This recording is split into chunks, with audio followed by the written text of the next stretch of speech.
So here we have the Ford Focus Zetec Edition on a 17 plate. I'm going to start off by showing you around the outside of the car, and then we'll hop in and I'll run through a few controls on the inside. But from the outside you can see it's got alloy wheels and those tinted windows around the rear.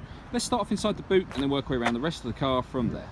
So as we approach the back of the car, you'll see we've got reversing sensors, as well as plenty of boot space and that 60/40 split folding rear seats as well. So I'm just going to work my way back round to the front of the car now, and then we'll hop in and I'll run through a few controls on the inside. But from the outside you'll see it's in fantastic condition the whole way round. Just briefly before I climb in, I think it's well worth seeing the interior from this exterior point of view. As you can see, the seats are as good as new. There's plenty to run through on the dashboard as well, so let's hop in and we'll do that now. Okay, so now that we're inside the car, we're going to start off with the dials. On the left-hand side, we've got the rev counter, and on the right-hand side, the speedometer.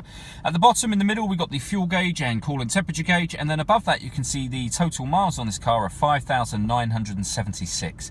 Above that, there's a digital readout for the speedometer. That's part of the trip computer. You can change the information that's displayed up there using buttons on the left-hand side of the steering wheel, and as you can see, various different bits of fuel economy info available to you until you go all the way around in a full circle again. So backing out to the steering wheel, the buttons I was using a moment ago are these on the left. Also on the left hand side we've got cruise control and speed limiter. And then on the right hand side we've got stereo controls as well as voice activation for the phone. So if you hit that button in the middle, ask it to dial any one of your contacts list, it will do that for you without you taking your phone from your bag or your pocket.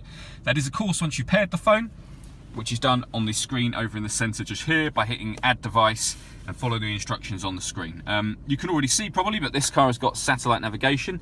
It's all touchscreen, very easy to use. There's a video showing exactly how to work it on our Facebook page and on our website as well, so it's well worth checking those out.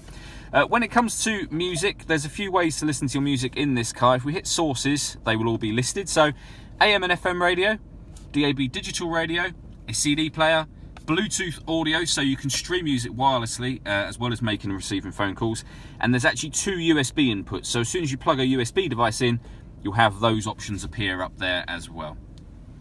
Working our way down, we've got the CD player and some further stereo controls, and then the air conditioning. So fan speed is adjustable over here, temperature on this dial, that button will turn the air conditioning on or back off again. You have a heated front screen, heated rear screen, and the buttons in the middle just determine the direction that the air is blowing within the car when the air conditioning is turned on. We then have a USB input just underneath there. That's one of the 2 that I mentioned. A 12-volt charging socket, so you could charge your phone, for example. And this button is for the stop and start. So this car is designed to cut out in traffic to save you fuel when it's stationary. If you don't want that system turned on, hit that button to turn it off and the car won't cut out. You then have a 6-speed manual gearbox, and all the way back in the central armrest, this second USB socket and a second 12-volt charging socket, which is particularly handy if you've got kids in the back, for example, and they want to charge a device. All that leaves me to say is thank you for taking the time to watch this video. If you'd like to come and see the car in person and have a test drive, please feel free to call any of our MJA sites.